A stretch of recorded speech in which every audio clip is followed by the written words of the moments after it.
Welcome to Sewing Machine Essentials. This is week 2.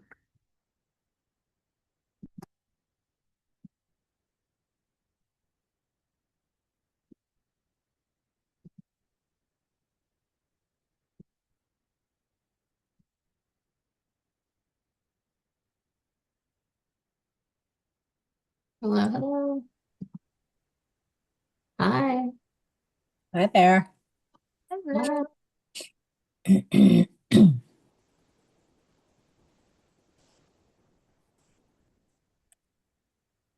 Hello, good evening.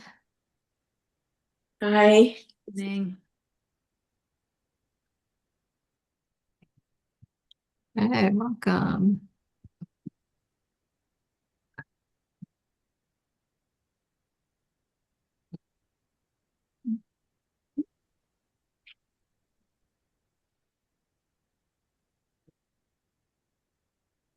Yeah.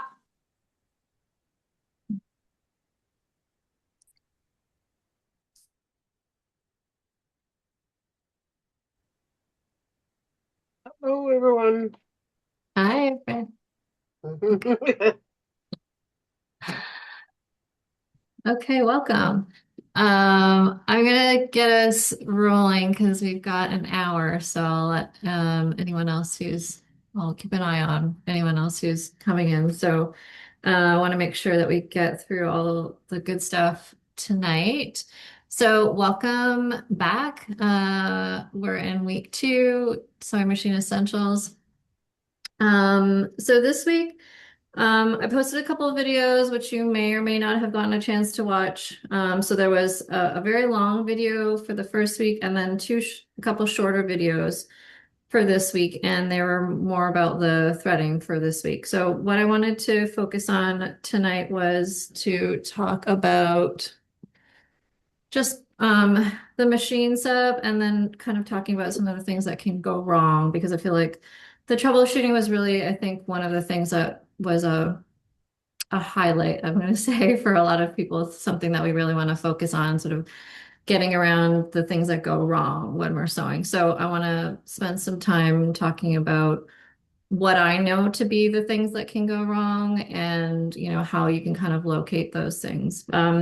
Before we kind of jump into all of that, I would love to know if anyone had any specific questions about anything that they saw or videos. I know that Daisy said she had a win with threading her machine this week. Oh my God. Valerie, we have a question off the bat or a comment. Yeah, I do. Hi. I've watched only the first video and then the old ones for the buttonholes and also the needles.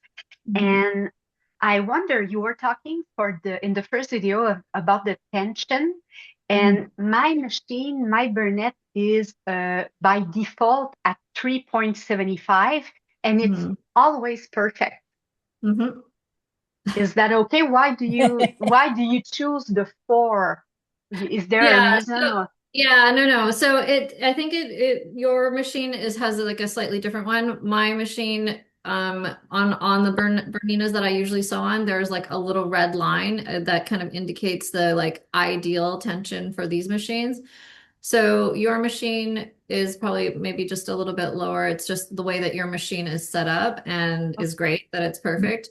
I would say for me, a general comment about Berninas in general. I find that they are really great with tension. So if you have your machine set up correctly, you very rarely have to adjust the machine itself. It's usually totally fine. I very rarely have to touch that dial.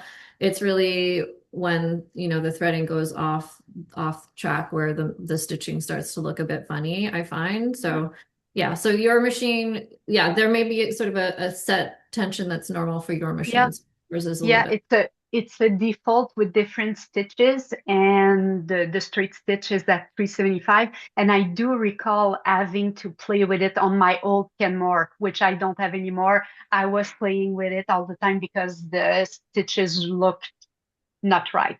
So that's okay. And also, I have a funny question regarding the needles. I Yeah. think I'm weird with needles. Okay. Uh, I default more to the 70 needles. For instance, I'll use for this the Merchant and Mills linen 185. Yeah.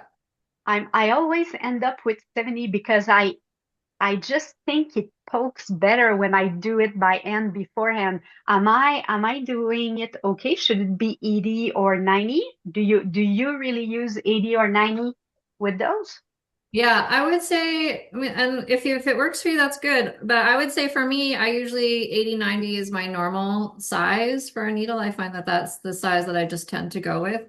Um, I'm going to talk a little bit about needles, but I think one of the things with the needles is, it's meant to be paired not only with the fabric, but also the thread that you're using. So Yeah.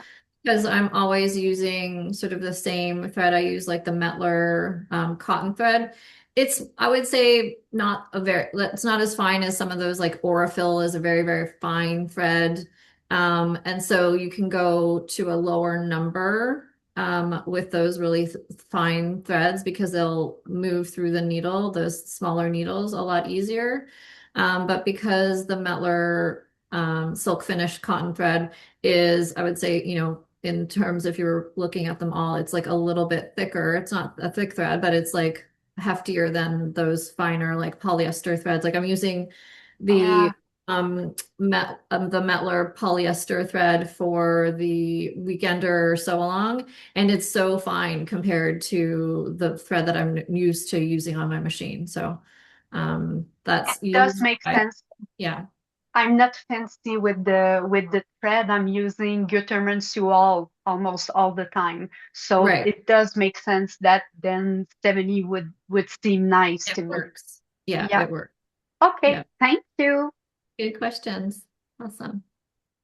Anyone else have any thoughts or questions to start us off with the things that were burning over the last week or couple days? Yeah. Okay. So what I wanted to go over a little bit and talk and make sure it's is understood is to talk about tension really. So I think that to me this is the most confusing thing about the sewing machine for most people, and is the thing that a lot of people never totally understand. So in the first videos, I did try to talk a little bit about how the machine operates and how the thread is moving through the machine and what tension is.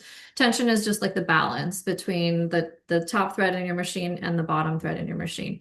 So those two threads need to sort of be balanced with each other so that they sit in the middle of your fabric. So ideally, when you're looking at your sewing, we're going to see what looks like thread kind of moving across the top surface of your fabric.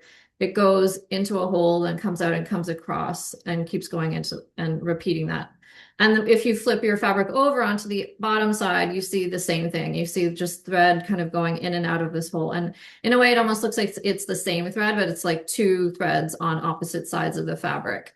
So the balance between the threads means when they're balanced, they disappear into that hole and you don't see, one on the wrong side of the hole. But when the tension or the balance is off between those threads, that's where you start to see potentially loops of thread that are going to come out of the hole on the bottom or on the top, depending on which way the balance is off. So the main reason why the tension is going to potentially go off on your machine is usually just a slight, oftentimes misthreading of the machine. So you missed putting your thread through the take-up lever, or you left your thread in the bobbin button and then continued to thread your machine, or you loaded your bobbin into the machine and you didn't have the tension on the bobbin case. Like any or all of those things could potentially throw the tension off on your stitching and cause, sort of wild stitching results. So what I wanted to just talk about a little bit today was I was going to show you a few of the things that you could do wrong and what that looks like or what that sounds like. Because I think that that's, informative in terms of like, what should you be looking out for? And I think also like, kind of what you experience and kind of like listening to your instincts. Because I think a lot of times we do know if something is wrong, and there's sort of this tendency to keep going or, hope it's going to be okay. Like, you kind of cross your fingers. So I thought it would be useful to maybe kind of show you a couple examples of what a misthreading could look like, and then sort of what it sounds and what the result is, if that sounds useful. But yeah, okay. So I'm going to let me just pull back. I'm going to go to my machine, one sec. So I'm going to go to my machine cam, and I'm going to show you, I'm going to go through a threading setup, and then we'll take a look at the results on the, I got a machine setup over on the side here. Okay.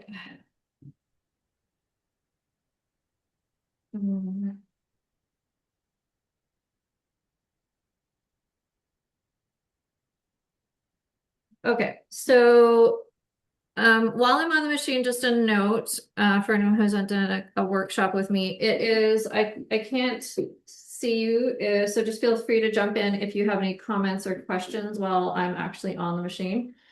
So I've been doing some little samples to kind of demonstrate sort of what potentially could go wrong. This is a very sort of wild example of, some very crazy stitching that can just happen by having your machine threaded incorrectly.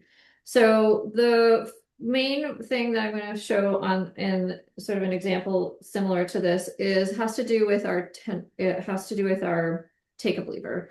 So in the threading process, as we're threading the machine, the thread sort of comes down and then comes back around and needs to hook into the take-up lever here. So this is the little element that goes up and down. And the take-up lever, what that's doing is one sec.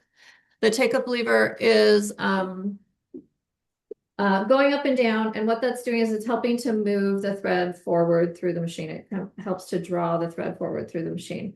When you're threading your machine, whether you're a beginner or perhaps if you've been doing it for a long time, this is one of those spots where, number one, you could just forget. Like if you're new, you may miss catching this correctly, or if you're rushing, you may not actually pull the thread firmly into the take-up lever.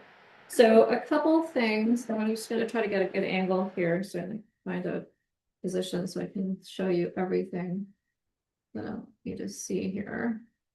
So I'm going to thread the machine, and I'm just going to show you a couple little tricks that I like to do when I'm threading my machine to help make sure that the thread goes exactly where I need it to go. So one of the things when I'm threading the machine is oftentimes we're kind of threading with one hand. So we'll thread and we'll start to pull our thread through all the different positions.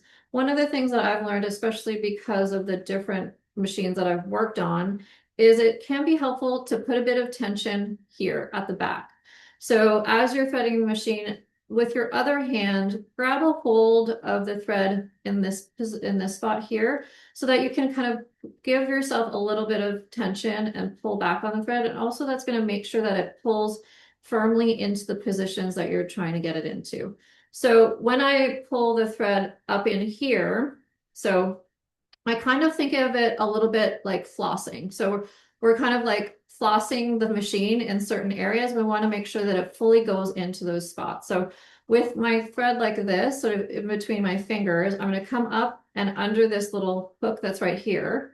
And again, I'm kind of putting a bit of resistance in the back end, and I'll just keep holding this and move forward. So then next I'm going to come straight down. So as I come straight down in here, I want to make sure that the thread is like fully going into here. Now, one of the things that ensures that your thread goes all the way into this slot here where the tension discs are, is that your presser foot is up. So your presser foot should always be up when you're threading your machine. This is super important.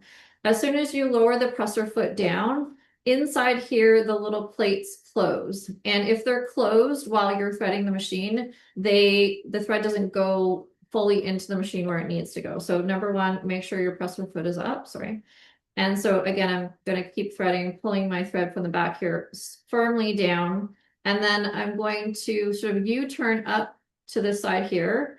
And then making sure that my take-up lever is at the top. Now, for your machine, it may be different. On this machine, it's kind of tucked in. On some machines, it really pops out above. So as high as it goes, wherever that is on your machine. And then you just come on the right side. Again, I'm going to hold in the back here. So holding it in the back just means that as I pull forward, that thread just helps to move firmly into the front of that hook there. And then I find that once I'm past sort of that position there, I don't need to put as much tension on the back. I can let go there and then just focus on the rest of my threading. So a little bit of like back tension, I find just helps to make sure that the key parts here really get threaded exactly where they need to go. So I definitely recommend trying that as you're threading, as you're kind of getting familiar with threading your machine. I'm just going to bring myself a little bit lower here. And then when we come down here, there's a couple little thread guides that we're going to just thread into. So here and here. Now, what I wanted to show you here was what can go wrong. So I'm actually gonna pull my thread. I'm gonna pull my thread out. So that was how I would properly thread the machine.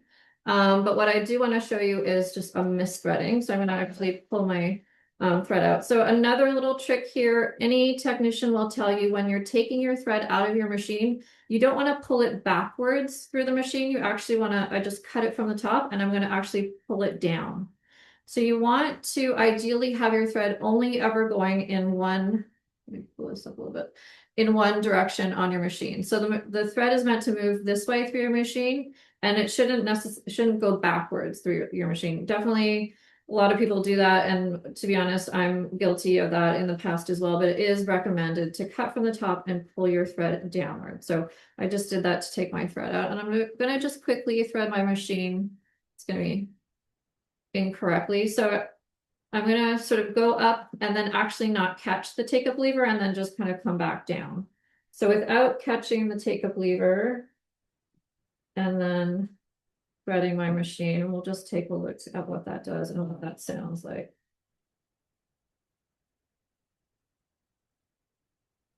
Okay.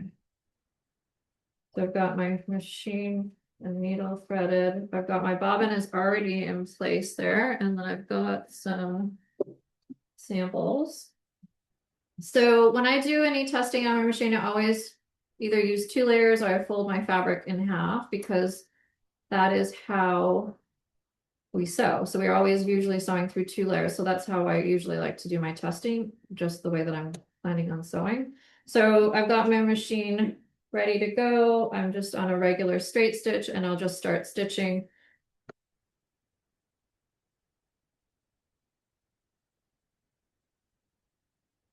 It sounds actually okay. But actually if I look kind of at the back, the thread is maybe broken or there's something weird happening with the stitching there. Oh, there we go.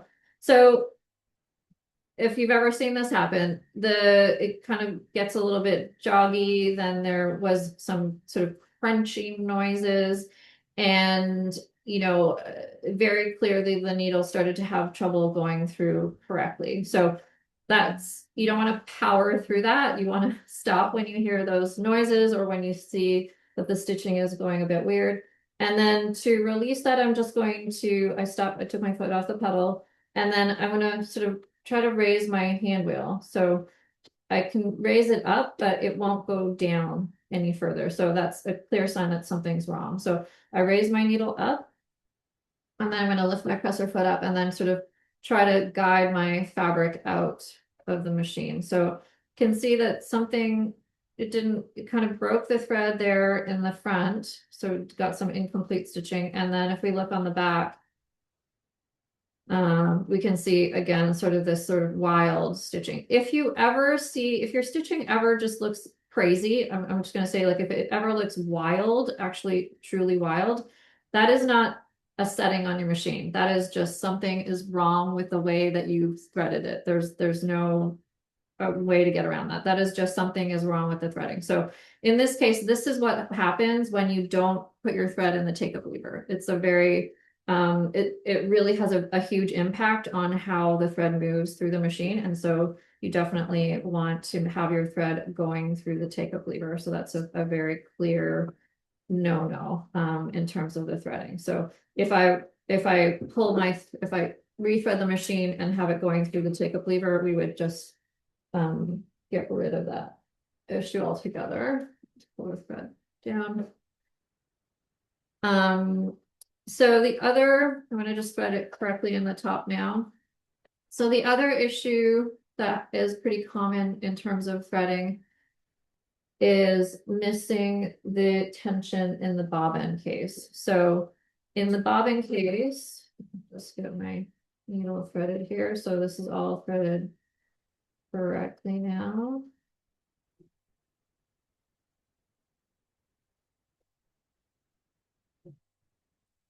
I'm just gonna pull my bobbin out of the bobbin case out of the machine. So on this machine here, the bobbin case tension is the little plate that's kind of running along the side here. So whenever we load our bobbin into a bobbin case, whether it's a side loading like this one or a top loading, whoops.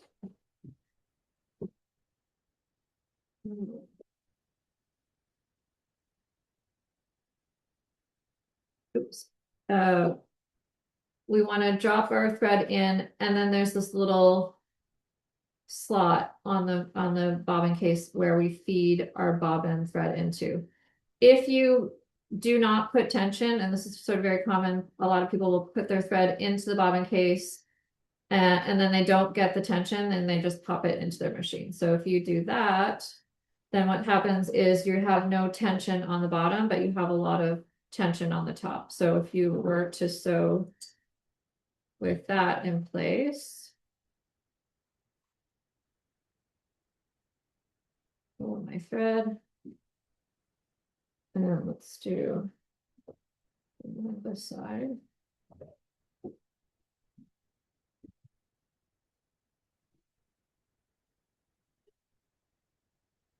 I could see like here like a little kind of like a jump inside the machine there.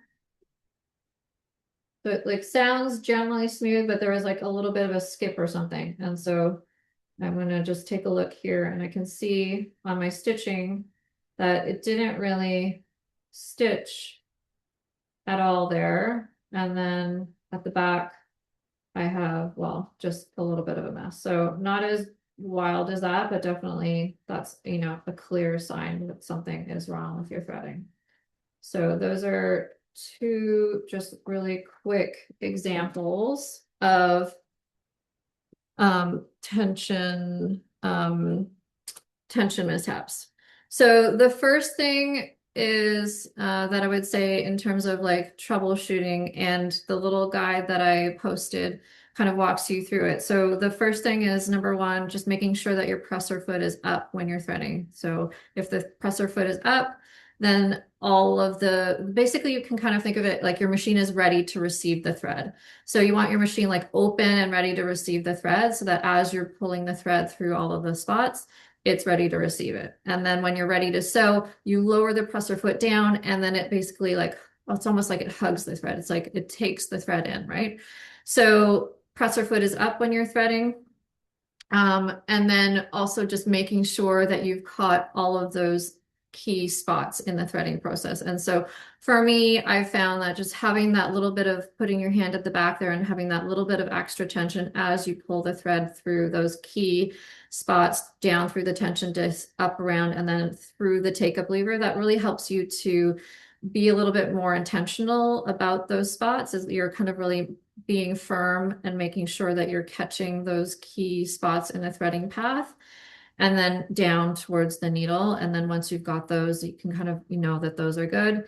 And then checking that your bobbin is in correctly. So also not only just sitting correctly. So tail either has to be on the right or the left, depending on your style of bobbin. So On the side loading bobbin, which I was just on there, we want the tail to be hanging off on the right side, kind of like the letter Q. But on a top loading bobbin case, like the one that Valerie has, for instance, which is is it a top loading? Yeah. The B77, you're dropping the bobbin in, and that tail hangs off on the left-hand side.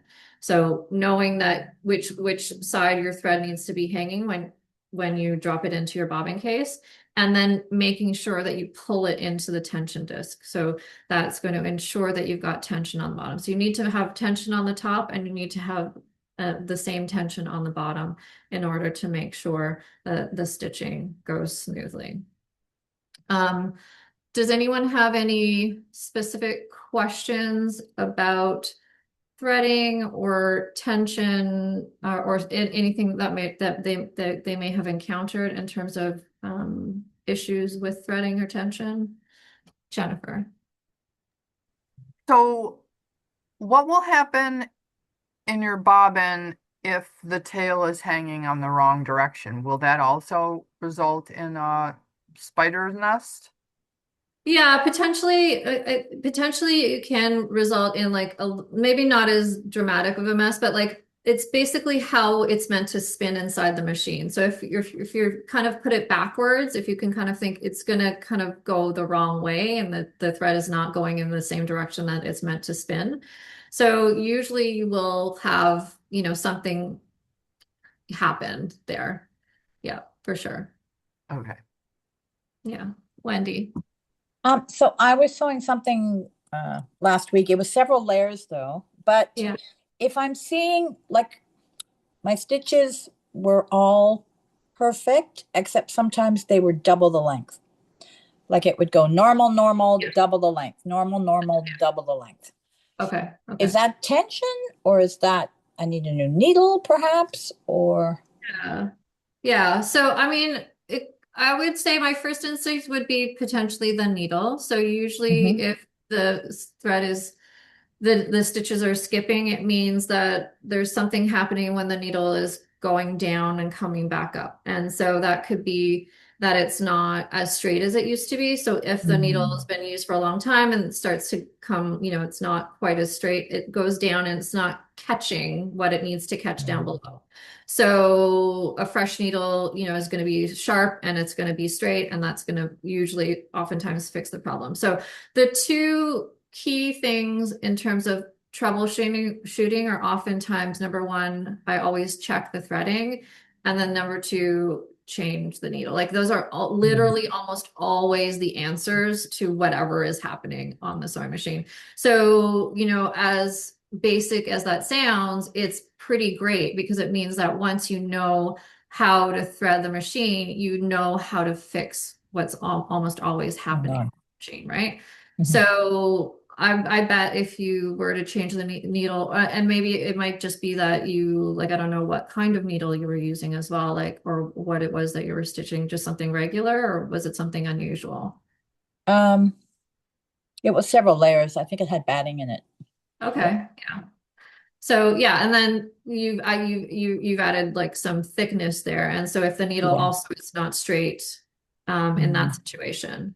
So it is, the sewing machine. I thought it was a Microtex needle, so I thought it would be strong enough, but maybe it wasn't quite in.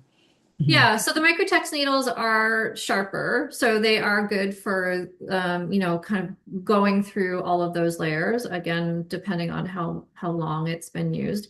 So, I mean, the thing about sewing machine needles is they're designed to be disposable. Like that is they are specifically designed that you have to get rid of them after a certain amount of time. The thing that's crazy is that a lot of people don't ever do that, and they will be like, "Oh, I've never changed my needle. I'm sewing with the same needle that I had when I got the sewing machine." And then they're also kind of wondering like why the machine is behaving weird or doing weird things. The sewing machine needle gets dull, so every stitch that it's taking, it's getting less sharp. And then also every stitch that it's taking, it's getting a little bit less straight. The sewing machine needle is also designed to break. So that's not a bad thing. That's actually a really good thing. So I always say, like, if you break a needle, it's awesome because when you break a needle, you have to put a new one in. So when your sewing machine needle breaks because you've, jammed it up or like you've done something wrong, it is not designed to last forever. And that's ideal because we want to be changing those out. And so when the sewing machine needle breaks, it is a great thing because it means that you have to start fresh. So people always get worried about breaking needles, but I always say it's actually a really awesome thing when you break a needle because then you're going to be in a much better spot before. Christine, I think did you have a question or did I lose you? Yeah, but I think so I was doing something, the forward was fine, but when I was trying to go reverse, like to lock it in, lock it in, I was getting some stuff like gobbledygook. So yeah, I'm one of those people that's never changed my needle. So I just put my hand back down because I thought, well, that may resolve it. So I don't know if there would be anything else reason, but thank you. This is very helpful. Okay. Also about the foot, Yeah. because sometimes I just do that up and down. So that was really helpful info. So thank you. I will try changing the needle. I bet it's going to make a really big difference. Yeah, it is truly just like one of those things that people are not that, I mean, I guess we're lazy or like we just don't think it's important, but it is truly like one of those things that makes all the difference. Like I've had people tell me that their machine was like, they thought their machine was broken. And then they put a new needle in the machine and all of a sudden it was like working and fine and was stitching, but it wasn't doing that before. So like the needle, it's such an easy fix. It's a really simple thing. And if you're just paying attention to how long you've been using them and putting new ones in the machine, it really does make a huge, huge difference in how the machine works for sure. So on that note, I think just to talk about the skip stitching that Wendy was talking about, the other thing that potentially can happen there is that can be sort of what we touched on a little bit with Valerie is like the pairing of your sewing machine needle and your thread. So those two things can also have an effect on how the machine is working in terms of the stitching quality. So the sewing machine needle, that was something that I wanted to talk about a little bit today. So the sewing machine needle, it has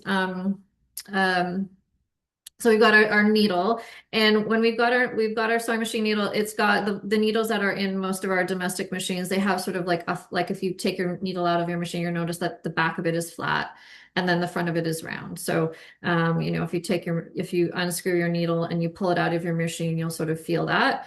And then we've got the body of the machine, the shaft of the needle, and then what's called the scarf. The scarf is sort of the part of the back of the needle that comes out from behind the hole. And the scarf is kind of like where the thread is kind of going, or sort of the front of where the thread is following down through to the needle. So is the scarf. And the scarf is shaped differently on the different sizes of needles and different styles of needles depending on the style. So the key thing I think to know about the needles that I think is the most helpful is the size that you're choosing is going to be how thick the shaft of the needle is. So the bigger the number that you're choosing, and we were talking earlier about like 70, 80, 90, as that number gets bigger, the shaft of the needle is getting bigger. The other thing that's important to understand with that is oftentimes as the shaft of the needle is getting bigger, the eye of the needle is also getting bigger. And so as the needle gets bigger, like, for like a denim or like a top stitching thread or top stitching needle, not only is that needle getting bigger and stronger, but the hole is getting bigger because theoretically you're most likely also going to be using a bigger, stronger thread. So those two things relate to each other. So you can't change your needle without thinking not only about your fabric, but also about the thread that's going through the needle. So those two things are very tied together. So where Valerie was talking about how she oftentimes sews with a 70, and she uses the Gutermann Sew All, which is a polyester thread. It's a very fine, fine thread, and it works perfectly for her and for the linens and the things that she's doing for garment sewing. Whereas me, I usually find myself at an 80 or 90 because I use cotton thread, which is a little bit, when I say thicker, I mean like, in the terms of thread, like it's not thick, but it is thicker than the polyester thread. So it is just better size to go with the 80s and 90s. And that's just because of the thread that I'm using. I pair those two things together. So I wouldn't normally sew with a 70 because of the thread that I use. And then likewise, if you're working with like a denim needle, a really heavy needle, and you want to do a top stitching thread, you have to, you kind of have to pair those things together. So thinking about not only, do you need a thicker needle for the thicker fabric or the more layers that you're doing, but is your thread also going to be thicker or thinner? Kind of keeping those two things in mind, because if the thread is not flowing through the eye of the needle smoothly, if it's catching because it's too thick for the eye that you're trying to feed it through, that's going to cause some skip stitching and some misthreading happening as well. Faye.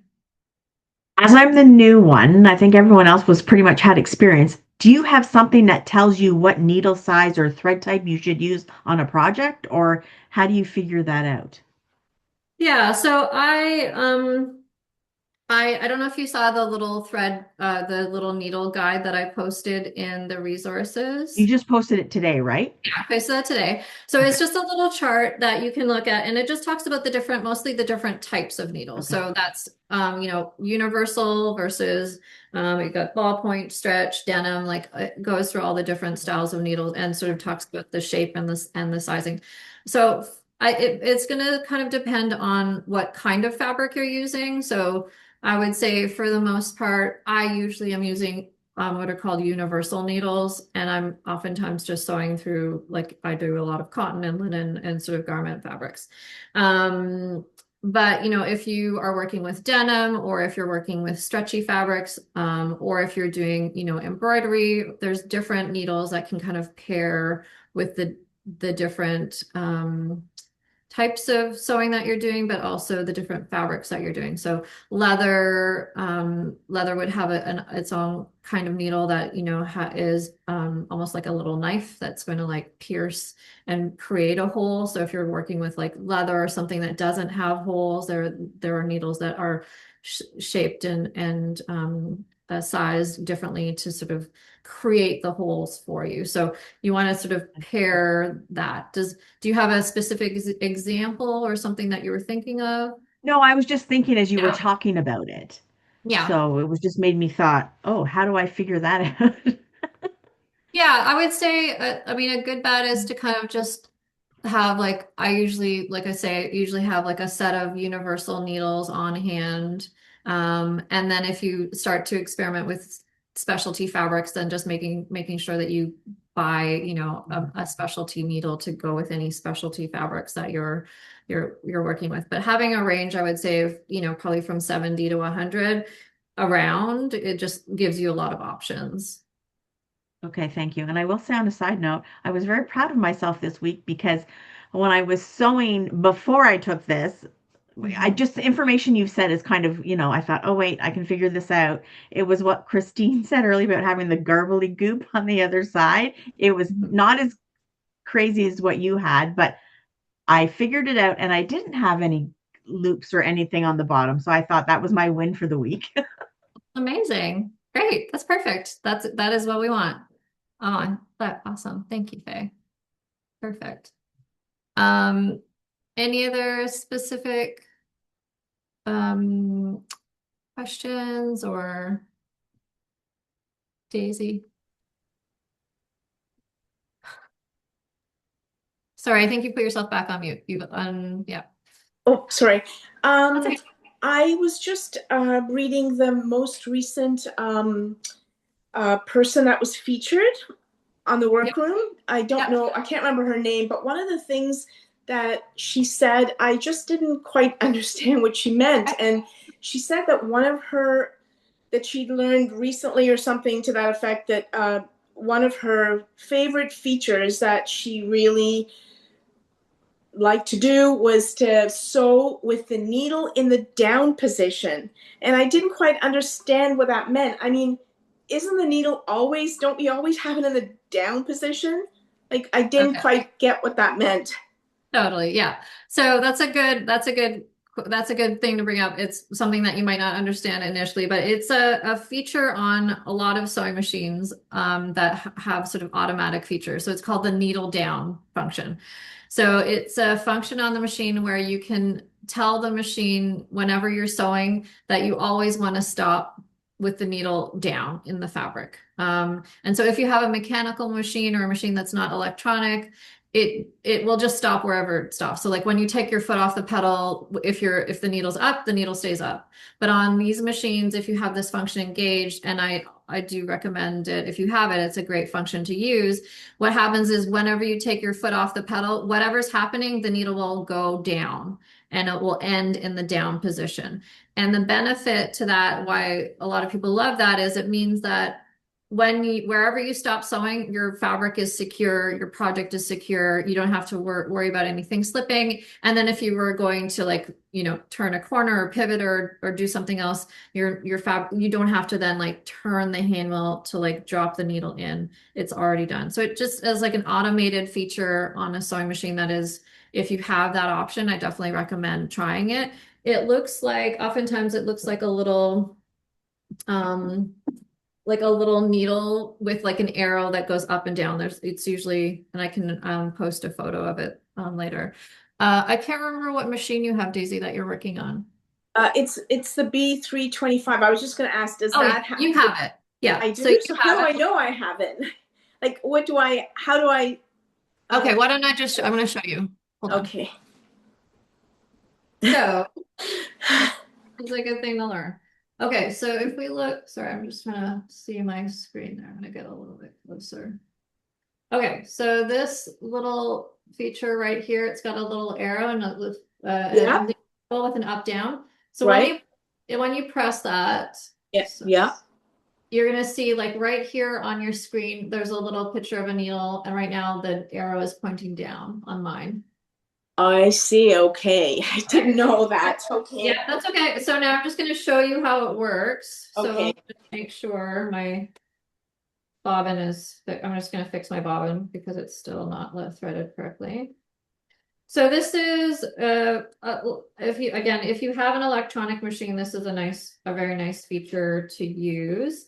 And it's usually a feature that you need to engage when you turn the machine on. So like on this machine, if I want to have the needle come down when I turn it on, I have to remember to press that button every time. So it's not a big deal. It's just like one of those things you have to keep in mind. So when I'm sewing, so that's engaged now. So when I start to sew, wherever I stop, it just stops down. So it will never not stop in the down. And so what it means is that I can very easily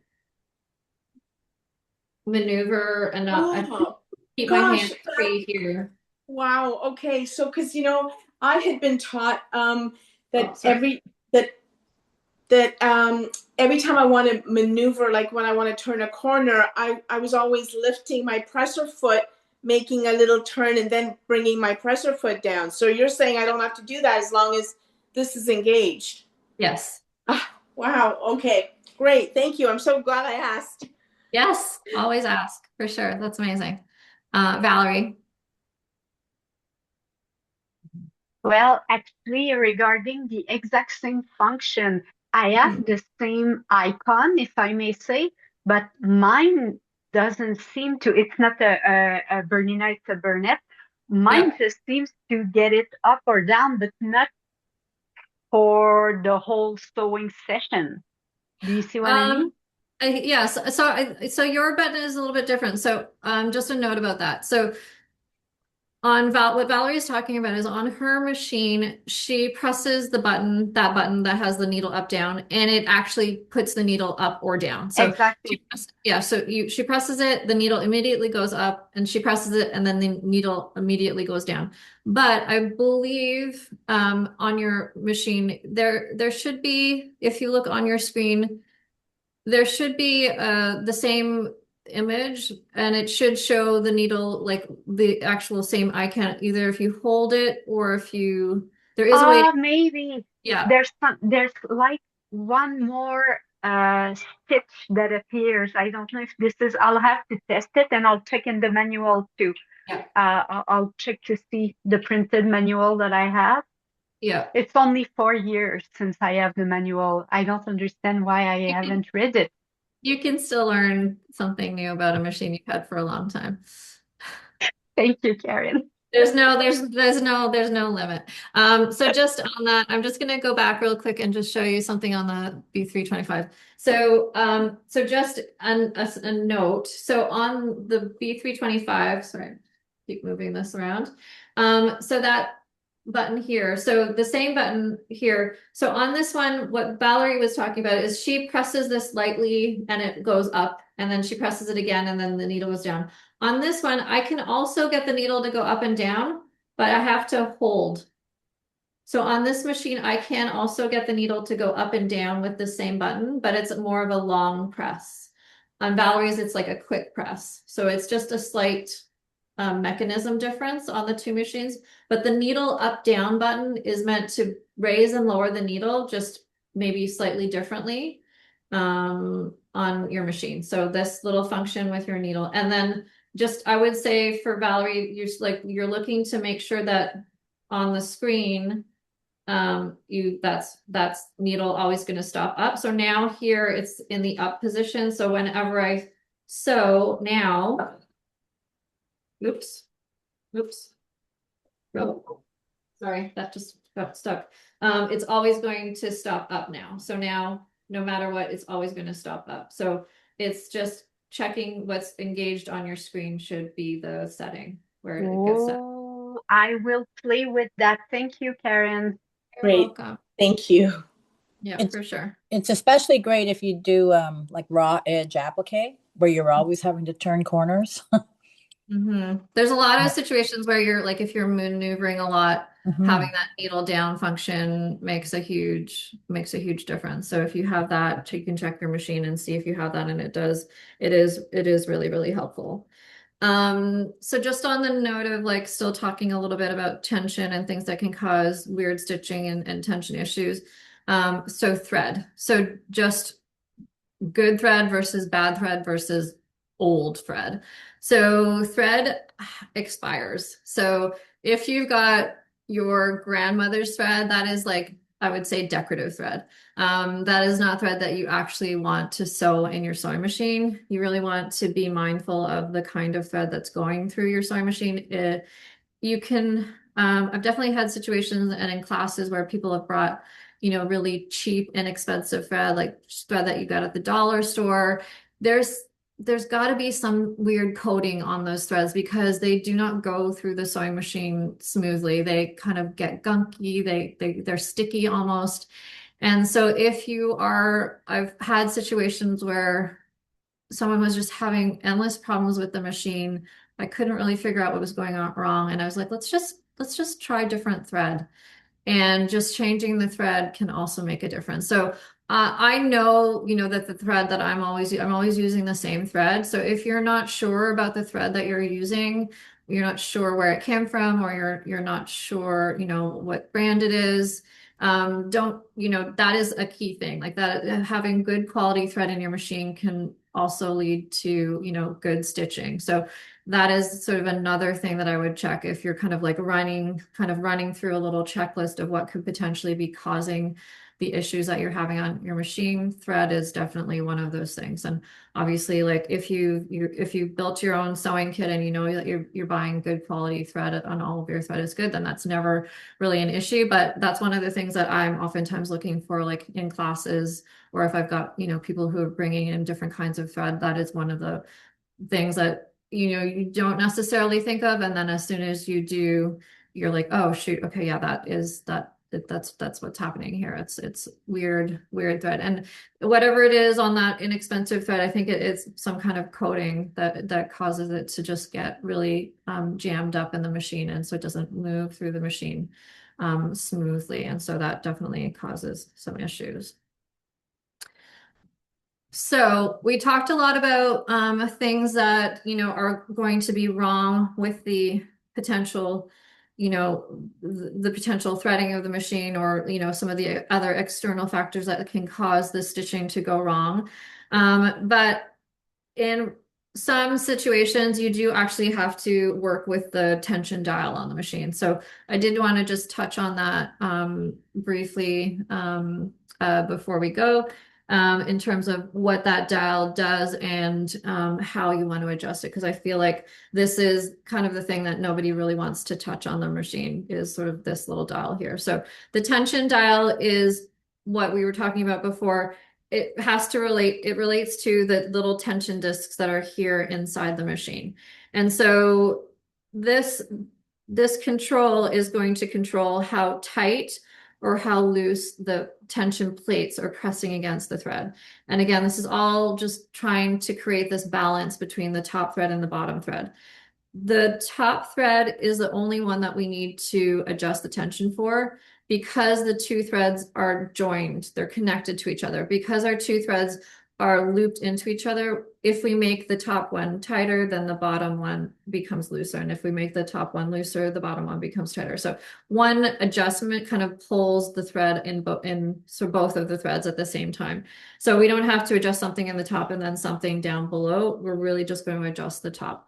Now, this is your last resort. So, and as I was saying before, like, this is not something that I almost never have to adjust, because the Bernina tension is really good, and it works really well across different kinds of fabrics. So if you have a good machine, the tension dial is actually not something that you ever really have to fuss with too much.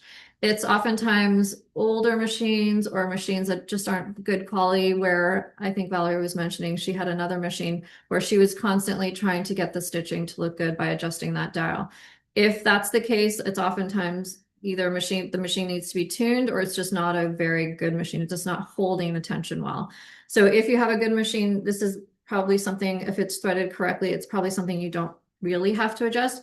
But for instance, again, just going back to the Weekender sew along that we're doing right now, for this, I'm now using this thinner polyester thread that I don't usually sew with. And so I am finding that when I did my stitching samples, that I did have to make some adjustments on my machine, because the machine kind of is used to what I normally work with. So it knows the thread, it's almost like it knows. And so it's like the settings work really well for all of the things that I sew with. It works really well for the thread that I'm always using, kind of like, it's like I'm doing the same thing. But if I'm kind of like throwing a curveball and all of a sudden throwing something different into the mix, then my machine, that balance doesn't work, right? So now I'm trying to use this really thin polyester thread, and then I'm using this oilskin, and my machine is kind of like, I am not sure what's happening here.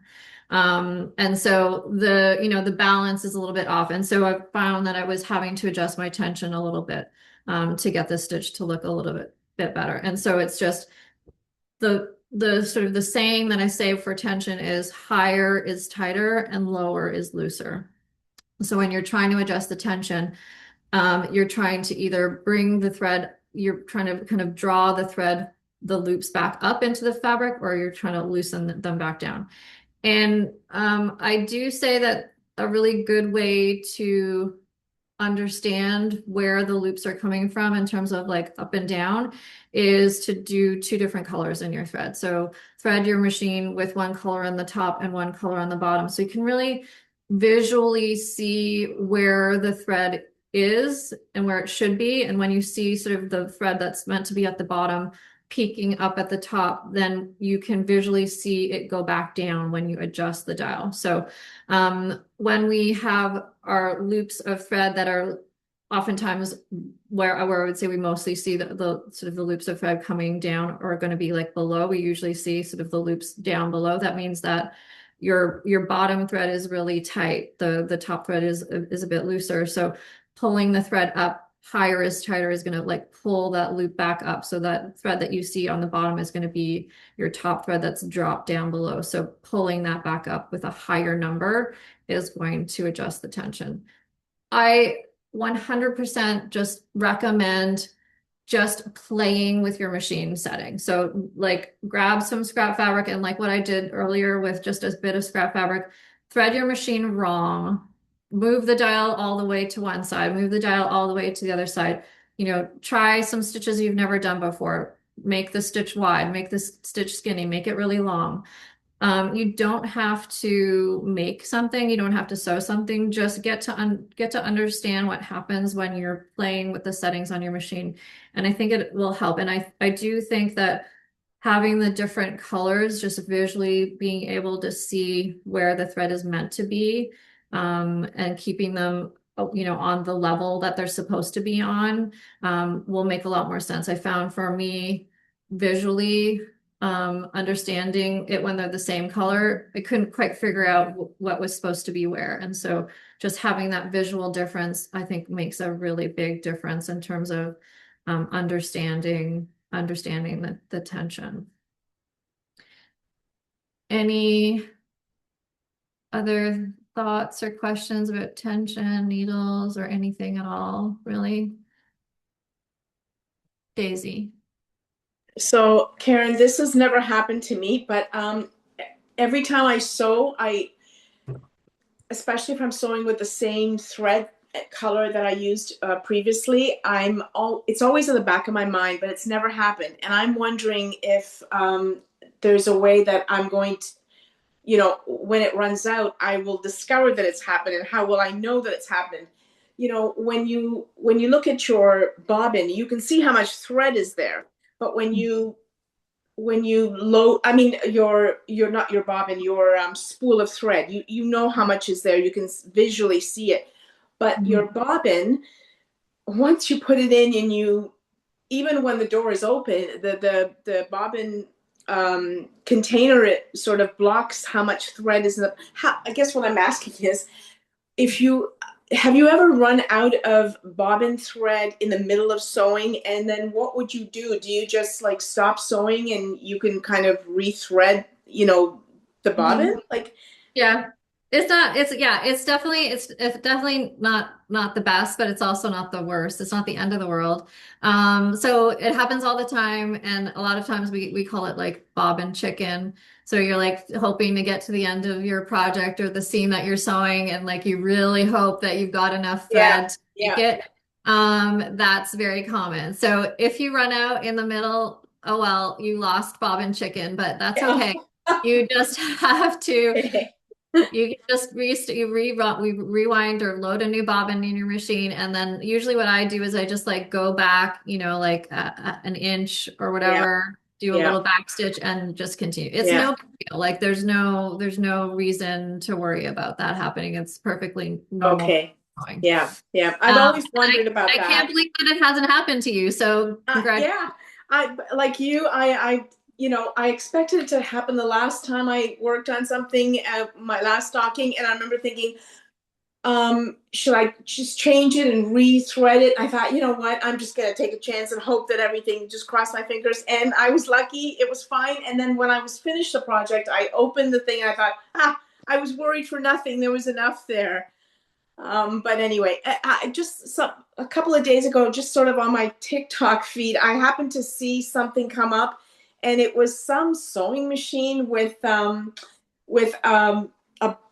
don't know what it was. It was just too quick, but the bobbin, it was actually, there was a clear, you could actually see the bobbin. It was, you know, there was glass or something, plastic, and you could actually visually see it. And I thought how cool that was. But anyway. Yeah, so this machine beside me here has like a top loading bobbin case. So the bobbin case is here at the top. So this style of machine, you can see the bobbin. So that's the benefit of these top loading machines.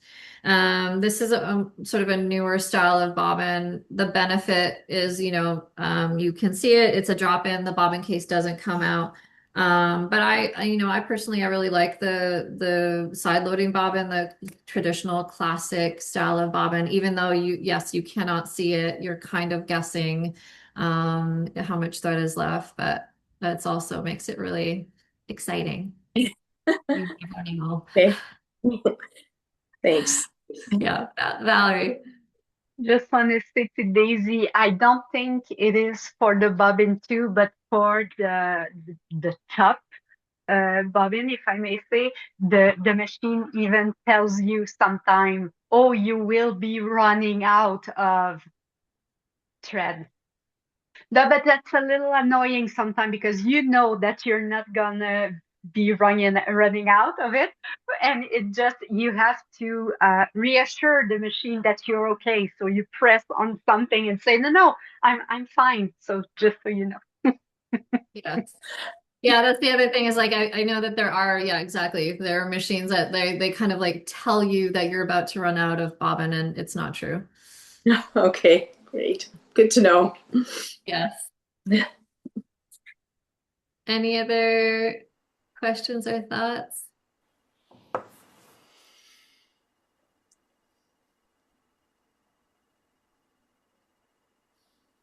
Okay. Well, hopefully there were some good tricks that we talked about today. I think the main thing is just if you take a look at the couple downloads, especially I think the tension one is kind of like a little checklist that kind of like walks through a lot of the things that I talked about today. But I do think, just being really mindful about the threading and kind of going through the threading carefully, I feel like that is really the key thing. If you just start to feel really confident about understanding the threading of the machine, that oftentimes is where you can find the little mishaps. So, that is just a practice thing. So it's just the more times you thread the machine, it's a muscle memory too. So if you're just new, if this is totally brand new for you, that's okay. The more times you thread the machine, the easier it's going to get. And so I just, even if you're just threading your machine and doing a couple stitches every day or something like that, I feel like once you sort of get that muscle memory down, it just really becomes something that feels a lot more comfortable. So it's okay if it feels uncomfortable now. Just keep practicing, keep sewing, keep trying, and then just really paying attention to the threading and a lot of that things that go wrong kind of lead back to this one step. So just knowing that once you know how to thread the machine, you're going to also be able to figure out where something went wrong. So just by carefully following that threading process and coming back to that.